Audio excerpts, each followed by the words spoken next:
guys, it's Freely the Banana Girl here. Today is day 4 of the 30 videos in 30 days, and today's topic is getting fat on a high carb, on a raw food lifestyle. You look pretty fat. Turner, do a swirl for us. Do a swirl. Swirl the physique.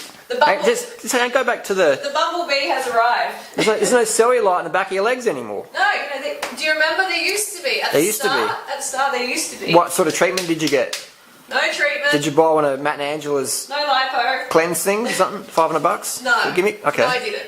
What about the dog? What's the little mutt doing? Tigsy. Yeah, so like gaining fat on a high carb, high fruit lifestyle, is it possible? Well, look, firstly we need to determine whether it's actually fat, fluid, muscle, bone weight, because a lot of people are like, oh my god, I'm gaining fat, but are you really gaining fat? You know, we need objective measurements, and one that is probably the closest that we can get to accurate, which is still not completely accurate, is a DEXA scan. Yeah. That's probably the best there is, but it's still pretty subjective because you can drink a gallon of water in a day and he eats the salt and put on 5-6 kilos of water weight in a day, but your body fat percentage will go down even though your body fat total grams hasn't changed. So it might be able to measure your body fat grams if you did it before and after, but otherwise it's a bit. Yeah, we kind of need something. Yeah. Yeah, because it's like, I'm gaining fat, but are you? You know, we need some sort of measurement. That's why long term is always the most objective, isn't it? Yeah, definitely. Where's the fat fruitarians or McDougall people? There's no long-term, high-carb, raw vegan people who are fatties. There isn't. They're lean beans. So why do people say they've gotten obese on fruit? Do people really say that? Yeah. Oh, yeah. No. It's impossible to get obese on fruit. It is absolutely impossible. But, we need to take into account a lot of things. Like, there's so many variables that contribute to people gaining weight. Okay, there's sodium. How much sodium are you consuming or were you once consuming as well?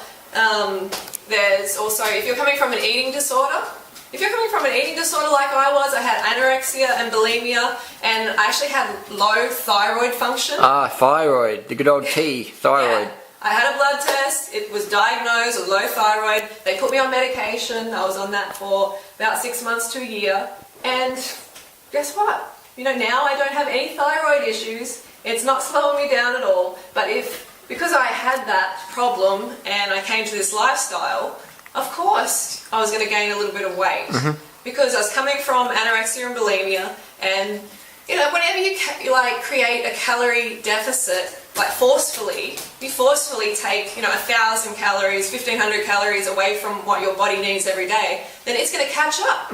There's going to be a time where it rebounds and catches up. But is that is it the fruit making you fat? No. No. So those people with thyroid issues, which is pretty common unfortunately, I see a lot in the cycling community and that, and even myself had a few thyroid issues for a while because I was just, you're just doing stimulants and drugs, party drugs and shit like that, and that does have a long-term effect. On your metabolism, definitely. Yeah. And so, there's probably no people out there at all who haven't tried a diet. Yeah. Everyone's tried a diet. And most people are on a diet. Yep. At any time. They're on a diet at some stage.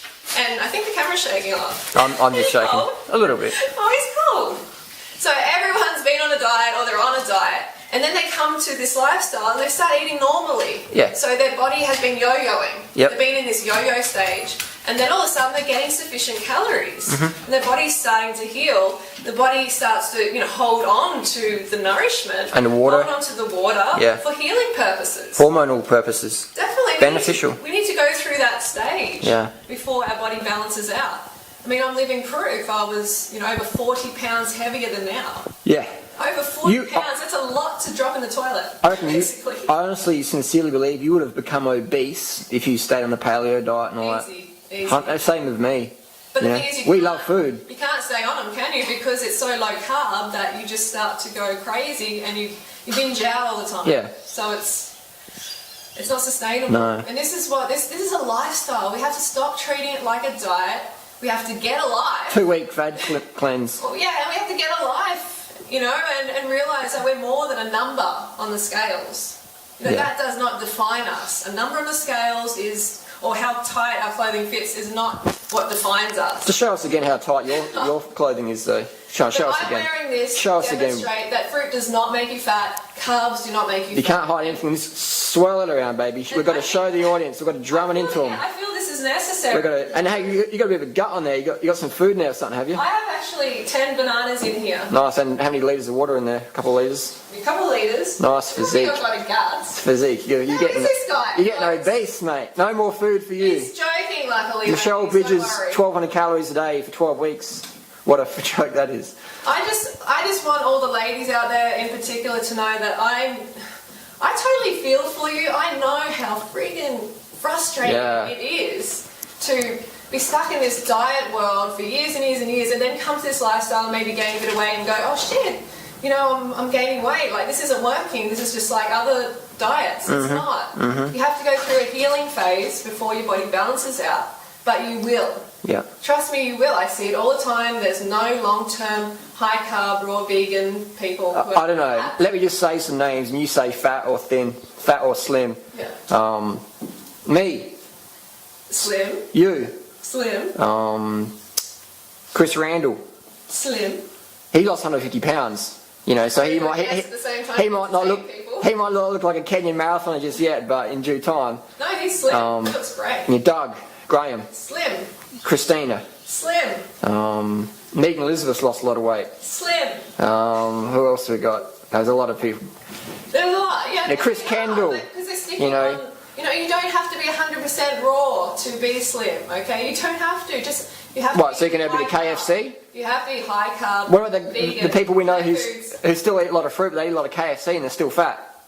Well, they're not doing the program, are they? I Okay. think that's another case. I mean, definitely people do, you know, have gained weight. You know, like I did as well. But I was yo-yo. I was in yo-yo mode. You were. Absolutely. But the reality is, to be objective, after about 6 months of you being on the program, in July 2008, when I saw you again, you've been across Australia, you had changed. And then from then on, That's you just what a went lot of people have been asking. down. A lot of people have been asking that. Yeah. When exactly did, you know, how long did it exactly take for the weight to come off? So it took me a good couple of years to lose, you know, the majority of the weight. And then it just started going down and down. Did you do any juice fasting or feasting to lose the weight? That's another thing. A good friend emailed me. She said, why am I putting on weight? And I'm like, I had a look at a diet. I'm like, oh, you know, you're having too many meals that are just juice for too long. What, And too now- much sugar? No. Like, now you're in rebound mode because it's not because too much sugar. It's because there's not enough fibre. You're not getting enough calories. You're not getting enough sugar. So green juices. Yeah, a lot of those Okay. green juices, well, you know, they can really send you back into Slow metabolism. Slow it down to like a slug crawl. Yeah. Well, Angela Stokes, man, she's put on a lot of weight. I saw one of the video clips recently, and sort of Matt Monarch had a bit of a side of her body, and she's put on a lot of weight. Quite sad. Well, high-fat, raw, superfoods, juicy, Colostrum, I'm telling you, that dairy, stuff eggs, meat. eventually leads to weight gain. For sure. Really will. Eventually it will. Yeah. And So go with long term, yeah? Yeah, go with long-term. Long-term drug-free results. And someone asked, like, when was the aha moment? You know, that high-carb and high-calorie vegan was the way, raw vegan. And I think it's just been a gradual thing. There hasn't really been this aha moment. Do you find that too? Yeah. I think we've just been gradually just learning more and playing with our bodies and helping so many people that it's just this gradual process. Yeah. Just like my weight has come off gradually. And you want it to be gradual. You don't want it to be... You want to shock your metabolism. this huge drop in weight. Shocking it. Because where's the positive habits being formed? Never. There isn't any positive habits. It's just this... Oh, someone's choking over there. There you go. It's like trying to steal a Porsche to own a Porsche. Yeah, It's not sustainable. That's right. Like, you want it to take time because it's going to build these positive habits that are going to be with you for life, and the weight's not going to come back. That's right. You know, I find it hard to put on weight. I'm telling you now, it's just so easy to stay lean. Good. Another thing as well, when people write, say, "Oh, put on weight," and then you check their photos, and you're like, "Oh, okay." Yeah, they're already slim. Okay, here we go. So that's probably 95% of the situation. That's right. I'd say that's 95%.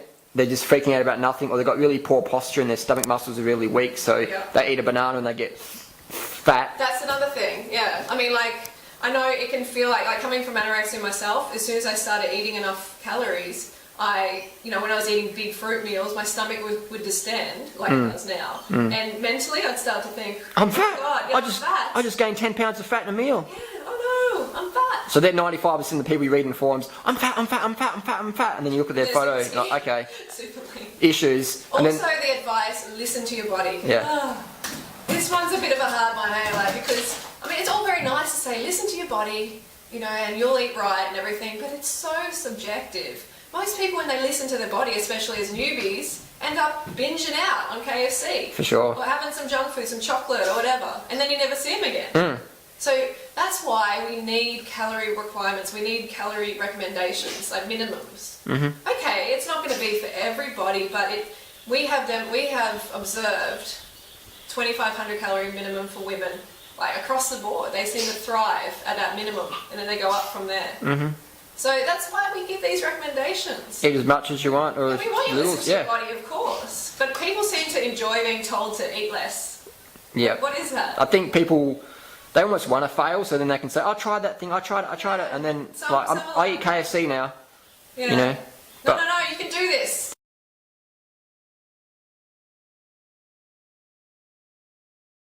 Okay, so that's my message today. Hope you enjoyed it, and I'm going to see you tomorrow, day 5. Got a good video lined up, and don't forget to go. One more swirl, just in case you got fat in the video. Just in case you got fat in the video. Swirl it around. Don't hurt yourself.